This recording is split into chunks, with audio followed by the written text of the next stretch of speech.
Hi, everyone. Hello. I'm Lauren. I am Ken. And this is Paradise After Dark. Dark.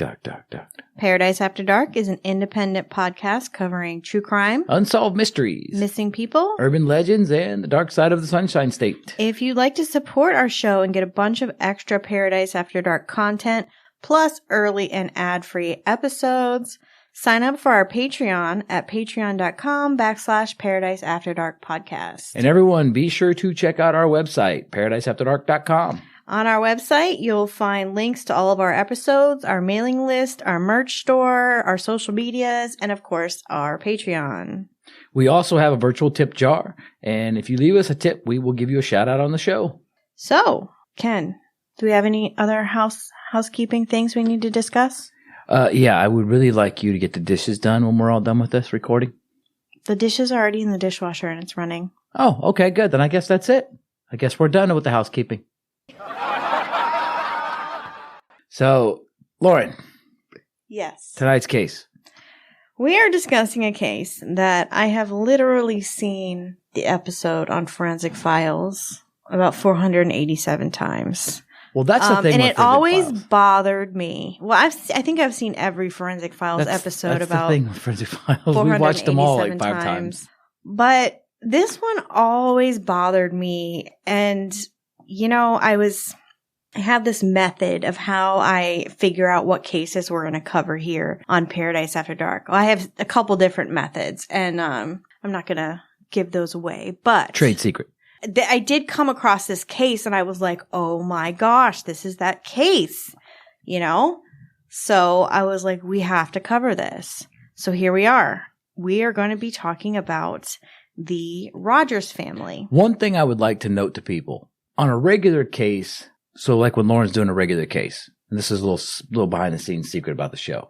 Anytime there's a family involved, Lauren dives deep into it. Something about those family connections that she really gets involved in. So, you know what I'm saying? This is, because the title of this is The Rodgers Family. The Rodgers Family. And anytime you see that family part in there, you're going to get one of the best cases out of Lauren there is. So on May 26th of 1989, Joan, aka Jo Rogers, age 36, and her daughters, Michelle, 17, and Christe, 14, left their family dairy farm in Wilshire, Ohio, for vacation in Florida.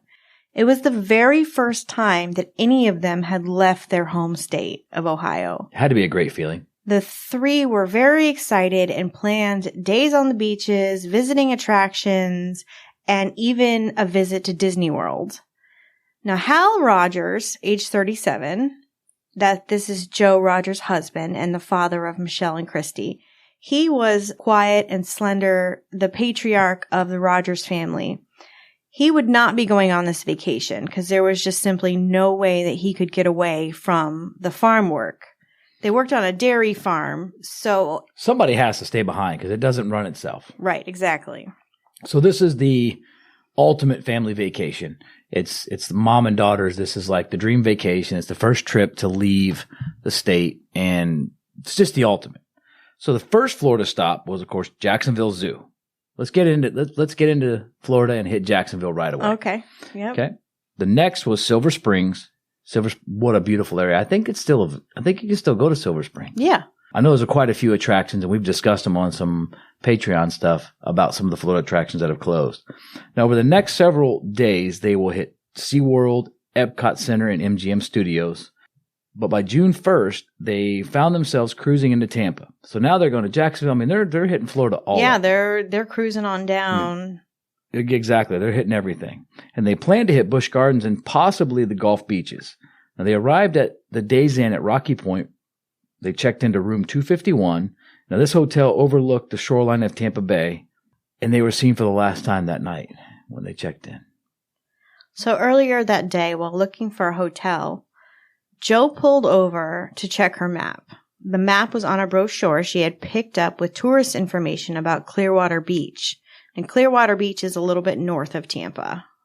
While pulled over, they encountered a man who gave them directions. He wrote the directions to the hotel on the brochure that Jo had about Clearwater Beach. The man offered to meet them again later to take them on his boat for a sunset cruise on Tampa Bay. He seemed friendly and helpful, so why not? He told Joe how to get to the boat launch. Once there, look out for a blue and white boat, he said. Joe wrote down directions he had given them to the boat launch and the description of the boat on some motel stationery when she got to the motel. So photographs received from a film roll in the camera that was in the Rodgers hotel room showed Michelle sitting on the floor. The last photograph was taken from the hotel balcony, which showed the sun beginning to set over Tampa Bay, confirming that all 3 family members were alive and had not left their hotel room as sunset began. They were last seen alive at the hotel's restaurant around 7:30 p.m. It is believed that they boarded the stranger's boat by the dock on the Courtney Campbell Causeway, part of Route 60, between 8:30 p.m. and 9 p.m. Yeah, we're into May, so that the nightfall has just pretty much came. Yes, sun starts setting about 7:30, and it's completely set by 8:30. Exactly, usually right around that time. Yeah. Now, all 3 women's bodies were later found floating in the Tampa Bay on June 4th, 1989. The first body was found when several people on board a sailboat crossing under the Sunshine Skyway saw an object floating in the water. The second body was later seen floating off the pier in St. Petersburg, 2 miles north of the first body. Now, while the Coast Guard were recovering the second body, a call about a third body, which was seen floating 200 yards to the east, was received. So they get the call saying, look, we've got another body here, and it's roughly only 200 yards away from where they just found the second body. Now, all 3 bodies were found floating face down, bound with rope around their necks, and naked below the waist. And the autopsy showed all 3 victims had water in their lungs. This is proving that they had been thrown into the water while they were still alive. Remember, if there's no water in the lungs, usually that means they were dead prior to entering the water. But in this case, there was water in the lungs. Right. Now, ropes with concrete block at the other end had been tied around the victims' necks to ensure they died from either suffocation or drowning, and that their bodies would not ever be found. So they planned on not floating, having the bricks to weight them down. But the bodies, however, bloated as a result of decomposition, and they did eventually float to the surface. Yeah, you're in these waters in June in Florida. The waters are warm. That's going to speed up decomposition and the gases. Yeah, the bacteria required to get the body to float. The local media picked up the story quickly. Who were these women? Were they local or tourists? They didn't match the description of any local missing people, so they must be from out of town. Well, right? Usually, exactly. Well, summertime in Florida is usually you get those stray tourists. Mm-hmm. But it's very touristy here anyway, especially when you're in those areas. Like you have Busch Gardens and you have Tampa, the attraction Orlando, areas. like those are big tourist Traps, areas. basically. Yeah. So Joe Rogers and her daughters were not positively identified until a week after their bodies were discovered, by which time Joan's husband and the girl's father, Hal, who we spoke of earlier, had reported them missing in Ohio. Hal was actually about to set out on his own mission to find his family. He had spoken to the sheriff's office and the highway patrol in Ohio and felt that they had been no help. So he withdrew $7,000 in cash and planned to find his family on his own. But before he could set off, Sheriff Stan Owens of the Van Wert County Sheriff's Office showed up at the house and broke the news to Hal. On June 8th, a housekeeper at the Days Inn said the Rogers family's room had not been disturbed and the beds had not been slept in. The hotel manager contacted the police, and when the police arrived at the motel, they were informed that the room was registered to Joan Rogers and her 2 daughters, Michelle and Christe. Now, the room was as they expected. Open suitcases on the ground, souvenirs they had purchased during the trip had been placed on surfaces around the room. Fingerprints found in the room were matched to the bodies, and the final confirmation of their identities came ultimately from the dental records.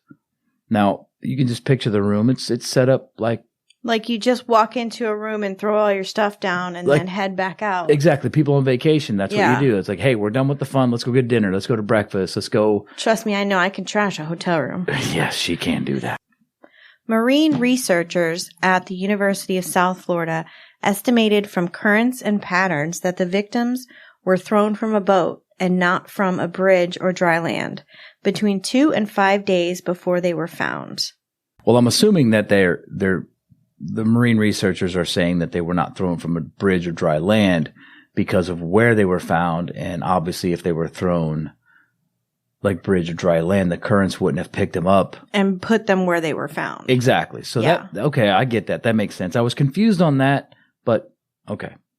So the Rodgers car, a 1984 Oldsmobile Calise with Ohio license plates, was found at the boat dock by the Courtney Campbell Causeway.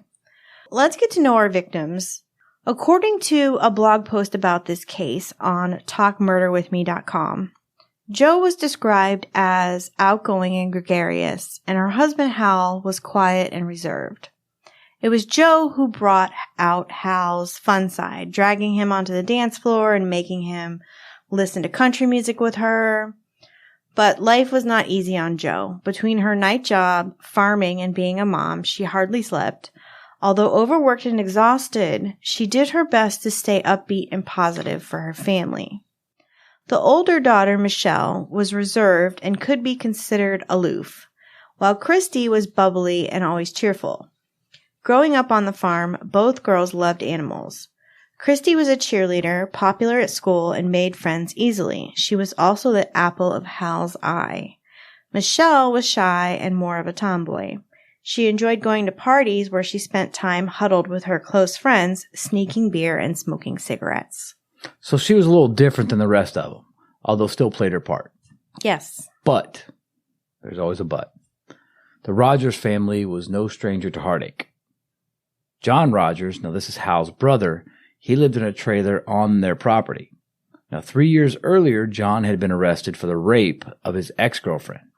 Now when police served a search warrant on John's trailer, they found pictures of a teenage girl who was nude and blindfolded, and also found audio tapes of the same girl screaming and pleading with her attacker to stop.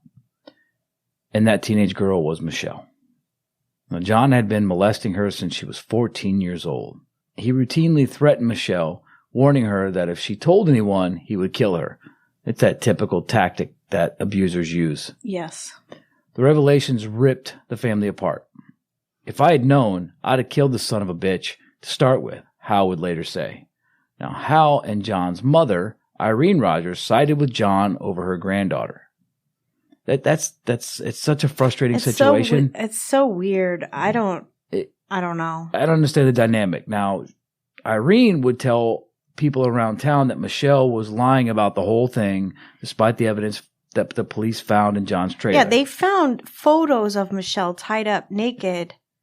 Well, she didn't want the blemish of the family, so she's going to lie to protect her son. Okay. But then again, hurting the other son and her grandchildren. Mm-hmm.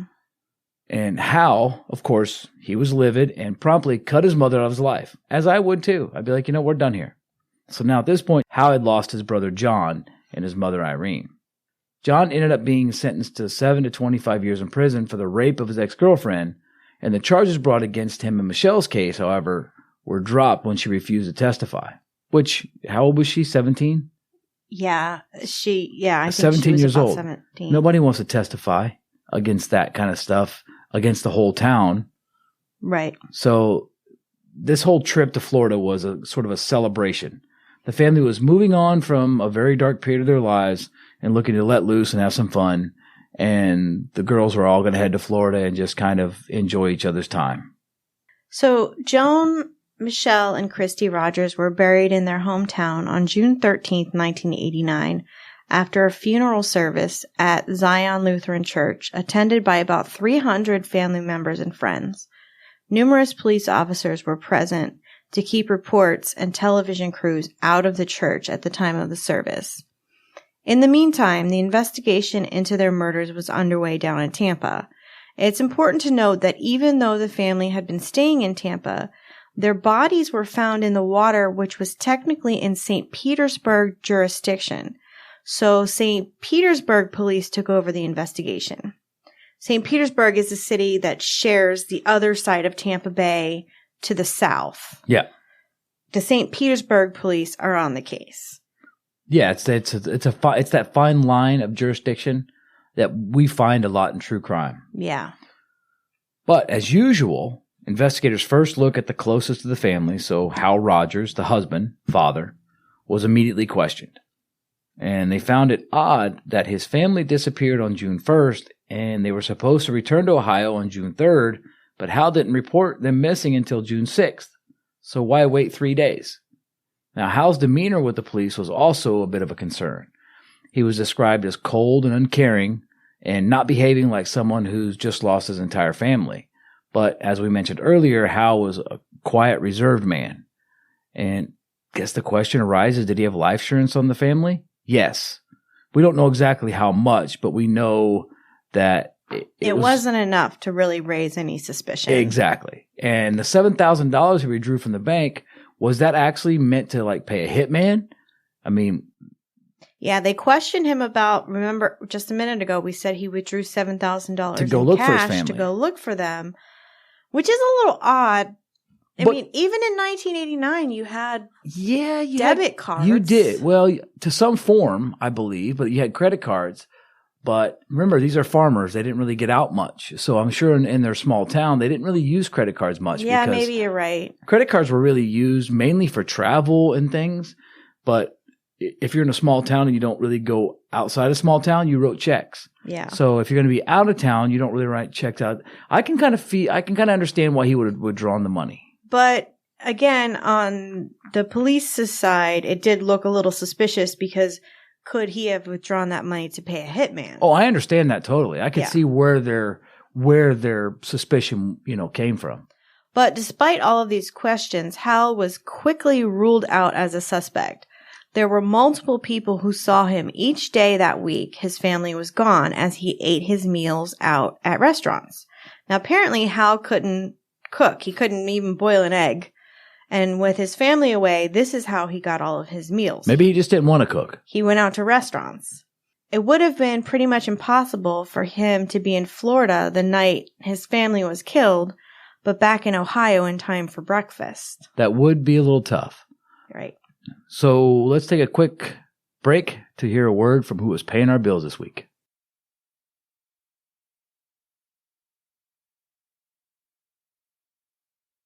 Okay, welcome back. All right, let's get right back into it. When detectives examined the family's car, they found 2 sets of directions written by different individuals, one on a brochure for Clearwater Beach and the other on the Days Inn stationery. Samples of Joe, Michelle, and Christe's handwriting were provided for comparison. It was determined that the note on the Days Inn stationery was Joe's handwriting. Written on the hotel stationery was, quote, turn RT,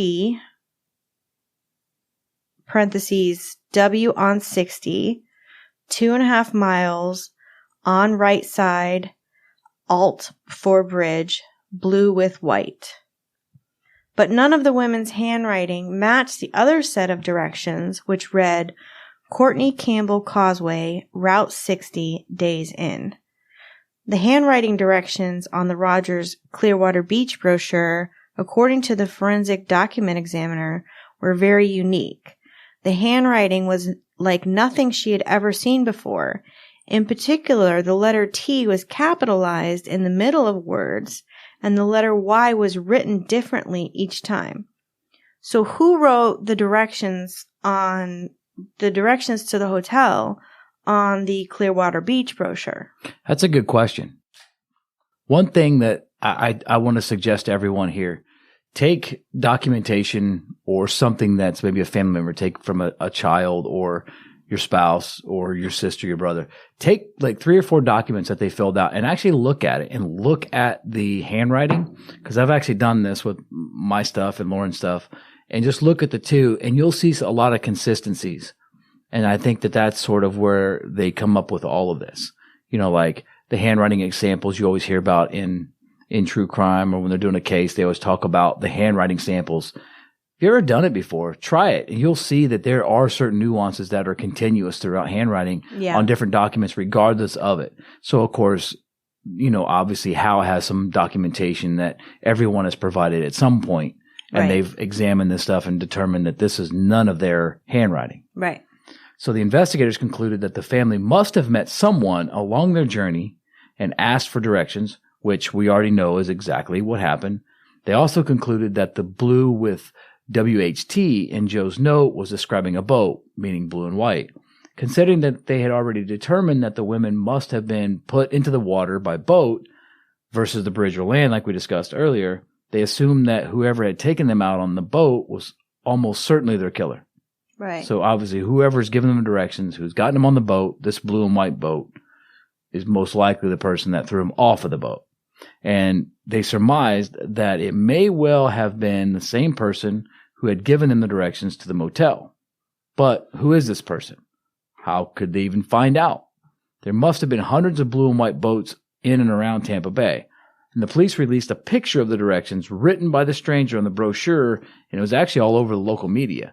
So they said, okay, here's all the stuff that we found. This is the directions. Does anyone recognize this handwriting or these directions or whatever? They also offered a $5,000 reward for information that led to a conviction. And of course, like most reward offerings, hundreds of tips come in within the first few weeks, but none of them actually were helpful. We've worked it hard, said St. Petersburg Police Sergeant Bill Sanders, but we just haven't gotten anywhere. Well, it came to the police's attention that there was an unsolved rape of a Canadian tourist, Judy Blair, that occurred just 2 weeks before the Rodgers women were killed.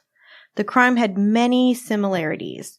First, the rape occurred in Madeira Beach, just miles away. Second, the victim went on a ride in a blue and white boat with a man she had just met and then raped her at sea, but he didn't kill her. Judy told police that she and her friend Barbara had met the man, who introduced himself as Dave Posner, or Posno, she couldn't be sure, in the parking lot of a 7-Eleven on the evening of May 14th. She described him as being in his mid-30s, white, about 5'10" and 180 pounds, with sandy blonde hair. He said he owned an aluminum company and lived in Bradenton, which is just right outside of Tampa, right outside the St. Pete area.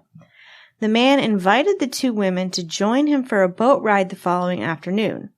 Judy agreed, but Barbara declined. The boat ride was short but pleasant, and Judy liked this man, quote, Dave. She asked her if she and Barbara would like to join him that evening for a sunset cruise. And again, Judy agreed to go, but Barbara declined. Ladies, be like Barbara. So the sunset was lovely that night, and Judy took several photos. Some of them had the man in them. But once the sun set, Dave began to touch Judy inappropriately and ask her for sex. When she refused, he raped her. When he finished, he gave her a thermos of water and demanded that she rinse herself off with it and then get dressed. He took the film from her camera and threw it overboard. Then, as though things were normal and he had not just violently raped her, he began trying to make conversation. Judy was too stunned to speak. Once they were close enough to shore, the man ordered Judy off the boat, telling her she could swim the rest of the way. Oh my God, this is so awful. Yeah. I mean, that's you find this with rape scenarios where when they're done, that adrenaline rush, the rush is finished, and they just go on like nothing happened. It's normal. oh, That's the part that bothers me the most about situations in people like this. Judy could not get away fast enough, throwing herself overboard and swimming as fast as she could to get away from her attacker. I don't blame her a bit. Unfortunately, due to the rinsing herself off with the water from the thermos after the rape and then swimming to shore, there was no forensic evidence from the man remaining on Judy's person. Now, with Judy's help, a composite sketch was produced. Confident that Judy had been attacked by the same man who had killed the Rodgers women, the St. Petersburg detectives set out to find him. Some quick research showed that there was no Dave Posner or Posno who lived in Bradenton and owned an aluminum company. The composite drawing, along with a description of the boat, were sent out to the media, and again the response was overwhelming. But again, none of the tips led anywhere. And that's got to be so frustrating for law enforcement when they're trying to put everything they got into a case and you get something like, man, we've got this guy now. And then it's like right on the, trying to say something that's on the tip of your tongue and you can't. I can just imagine the frustration, because about a year after the murders, the detectives that were working the case, now they get reassigned to whole new cases and a whole new team takes over this case.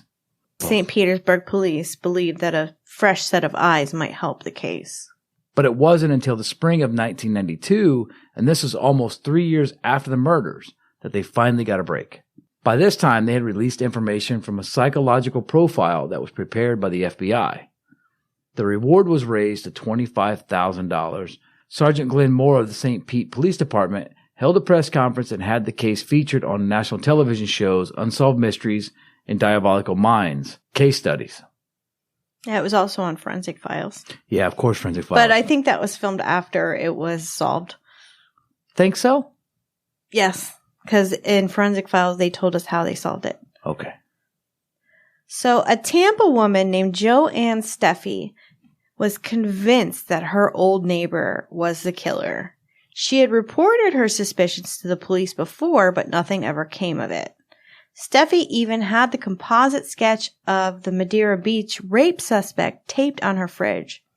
She got bad vibes from this man the first time she saw him, which was years before the murders. She told the Tampa Bay Times the day in 1988 that she met her new neighbor. The hair on the back of my neck stood up. The man had moved out of the neighborhood 2 years earlier, but Steffi still felt that he was the suspect. Moore's press conference had stirred those emotions again. So she watched it on television and was like, whoa. Yeah, when Glenn Moore from the St. Pete Police held that press conference. Yeah. I know who this guy is. Right, exactly. Well, here's where it gets good. This man had done some handyman work for his neighbors.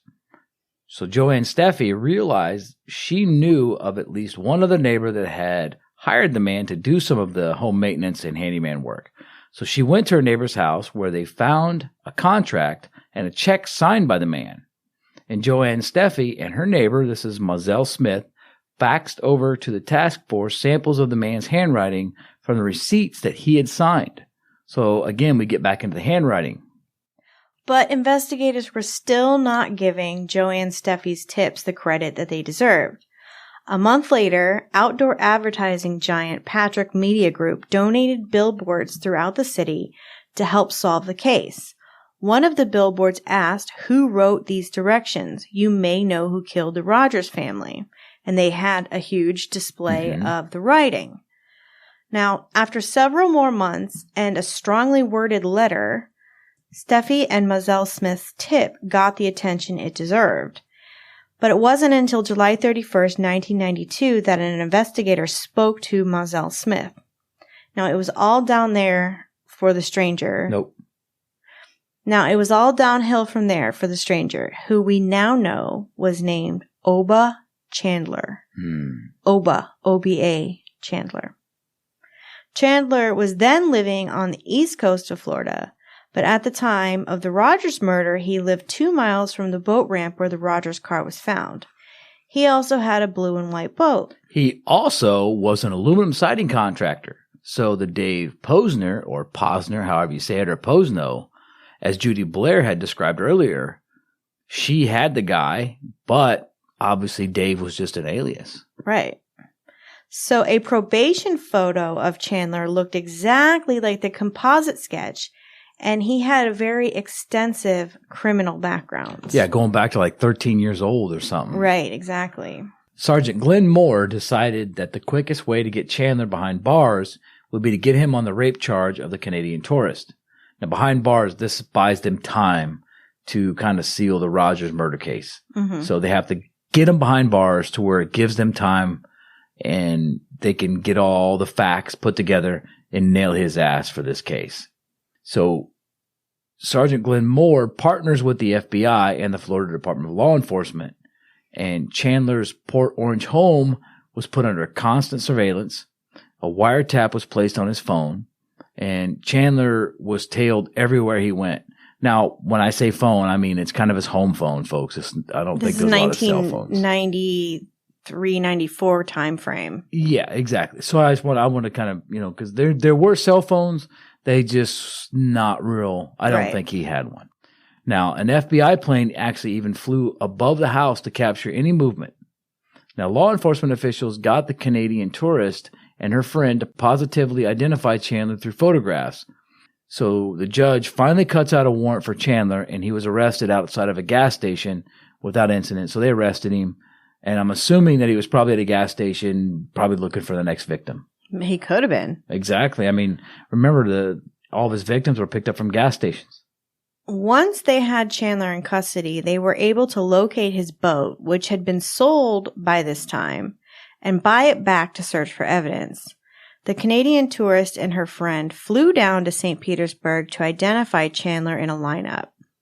He was arrested in September 1992 for the rape of Judy Blair, the Canadian tourist. Now that they had Chandler in custody, Teresa Stubbs from the FDLE determined that some of the handwriting on the Clearwater Beach brochure was in fact Chandler's handwriting. Samuel McMullen, a fingerprint expert for the Hillsborough County Sheriff's Department, found Chandler's palm print on the brochure as well. So they know now pretty much what you had laid out in the beginning, that this is probably what transpired. So they stopped, got directions, and this is where the directions were written, and this is why his handwriting's there, because they knew that he wrote it because of the palm print. Right. So this kind of put together the timeline that, we described early on of what was going on based on the facts that they were able to put together with the fingerprints, the handprints, and obviously the investigation. And about 2 months after Chandler's arrest, a grand jury was assembled to see about pressing charges for the murder of the Rodgers family. Now, while the grand juries are secret, so we don't know what was said or what evidence was presented, but he was ultimately indicted for the murders of the Rodgers family. So, obviously he was indicted. He goes to trial. Now, here's just a rundown of the evidence at his trial. Now, opening statements showed meticulous planning on both sides. Lead prosecutor Doug Crow led the jury through a tale of habitual rape, murder, cover-up, and lack of remorse. Fred Zinneber, defense attorney, had a simple defense. He would not deny the rape of the Canadian woman. He would not even deny that Chandler had met the Rodgers family.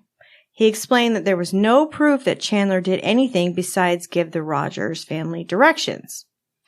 Rollins Cooper was a subcontractor who worked for Chandler at the time of the murders. He testified at trial that on June 1st, Chandler appeared to be in a big hurry after bringing Cooper some screen. Remember, he had an aluminum and screen cage business. When asked why, Chandler told Cooper he had a date with 3 women. Cooper met Chandler the next morning at 7:05 a.m. When asked why he looked grubby, Chandler replied that he had been out on his boat all night. Chandler visited his daughter, Crystal Mays, and her husband, Rick, in Cincinnati, Ohio, in November of 1989. Crystal later testified that her father, Oba Chandler, told her that he could not go back to Florida because the police were looking for him for killing some women. While Chandler never admitted to the killings, Crystal testified that he likewise never claimed his innocence.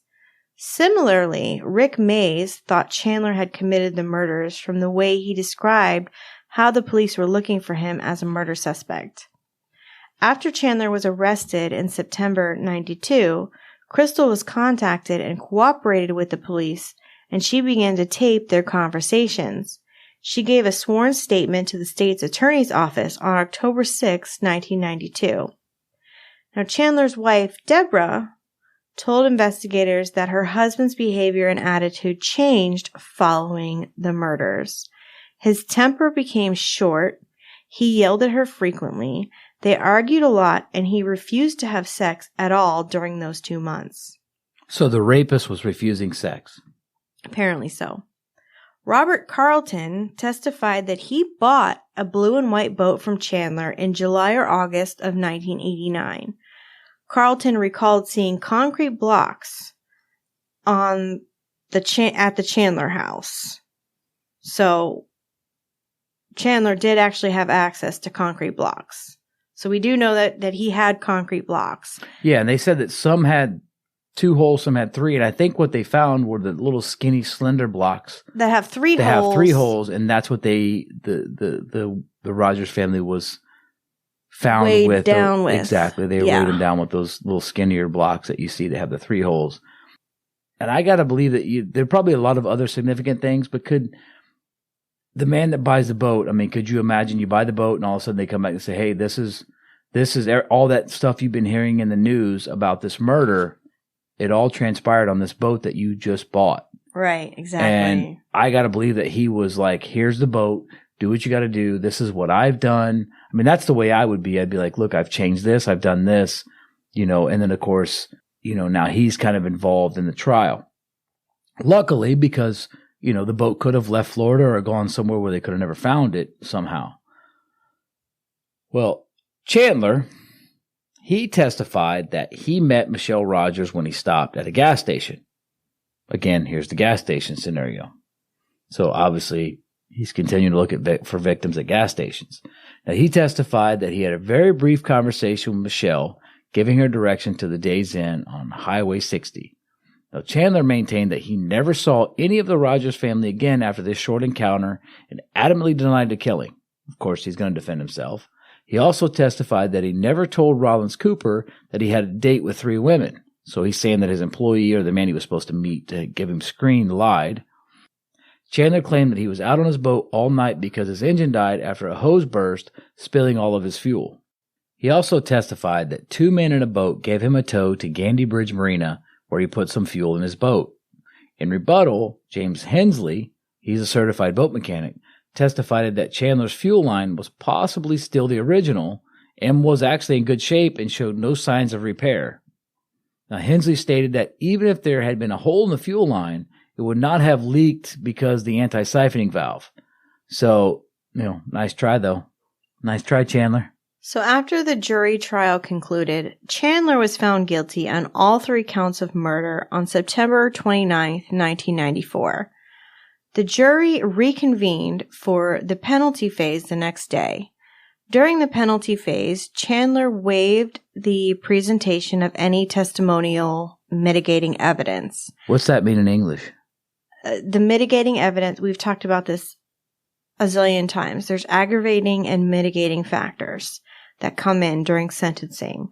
Aggravating factors are things that make your sentence worse. Mitigating factors are things that might make your sentence less.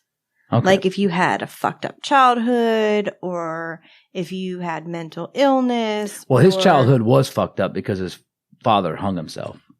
Well, he waived any presentation of any mitigating evidence. He also jumped into the hole where they were burying his father. Is that mitigating?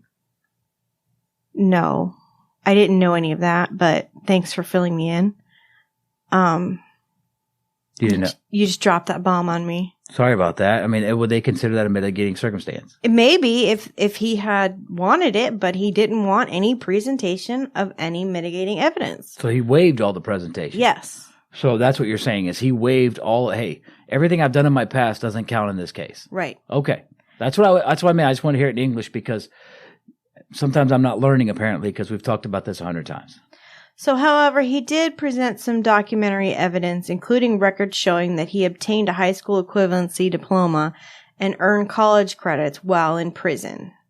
At an earlier time when he was in prison, because he did spend some time in prison before this.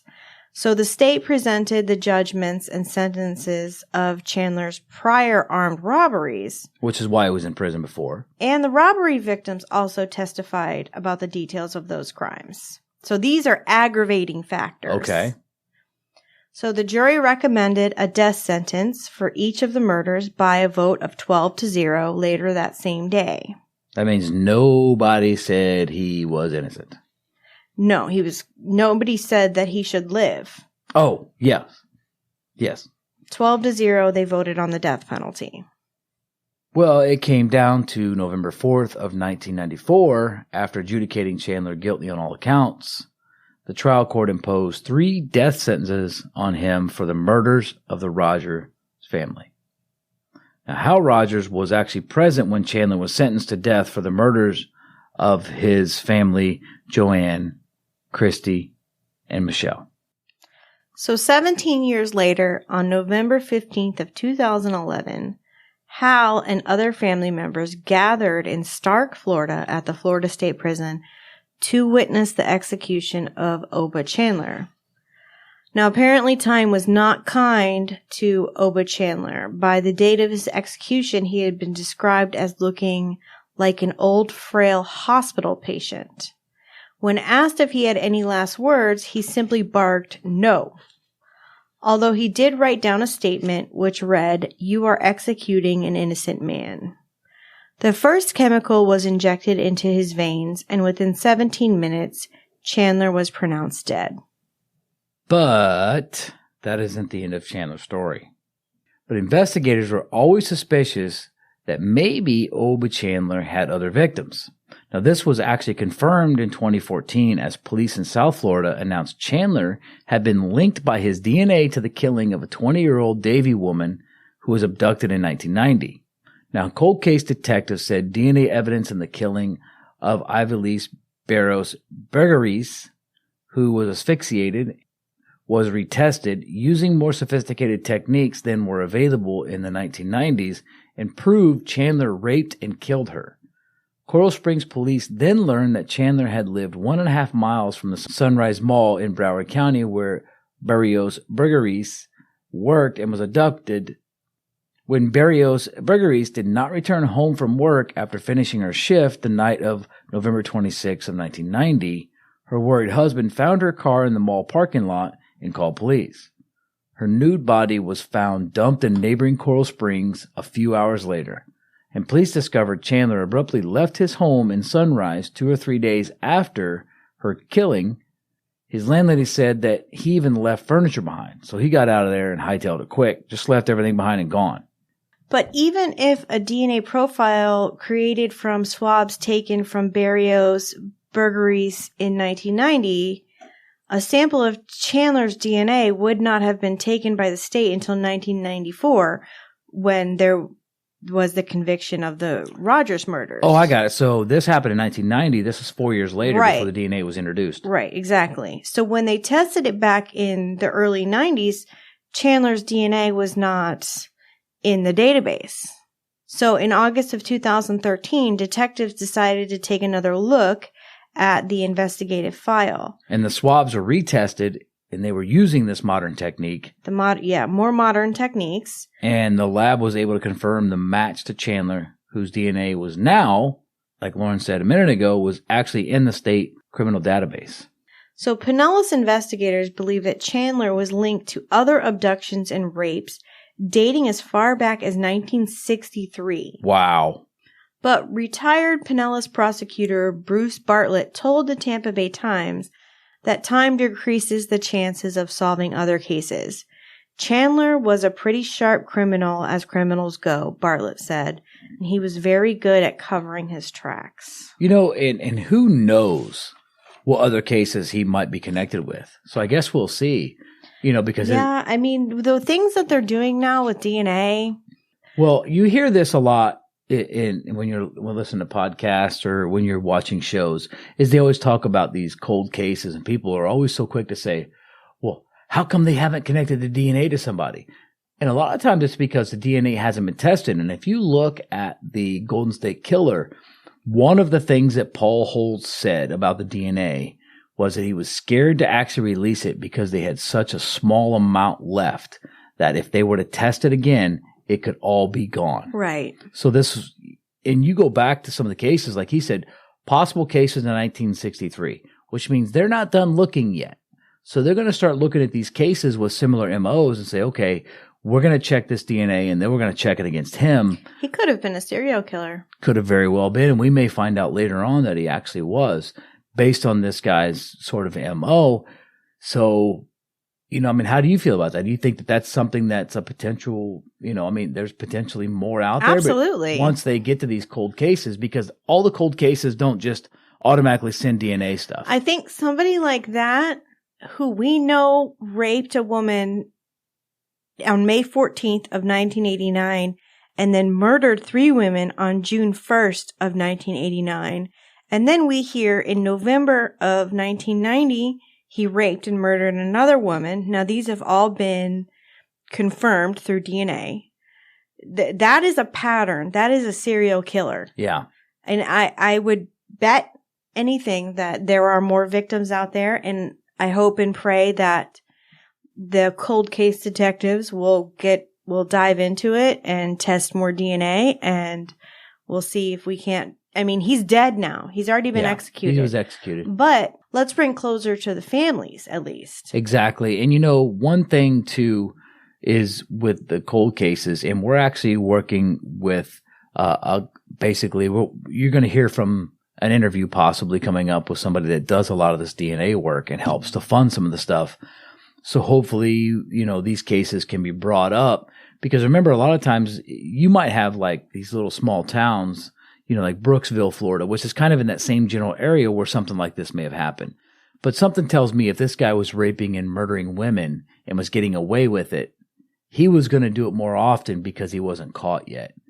And one of the things that I really, as a man, breaks my heart is in looking into this particular case, you have Hal Rodgers. So Hal Rodgers, who had literally just lived through the shamefulness of his own mother defending his brother who was raping and molesting his daughter.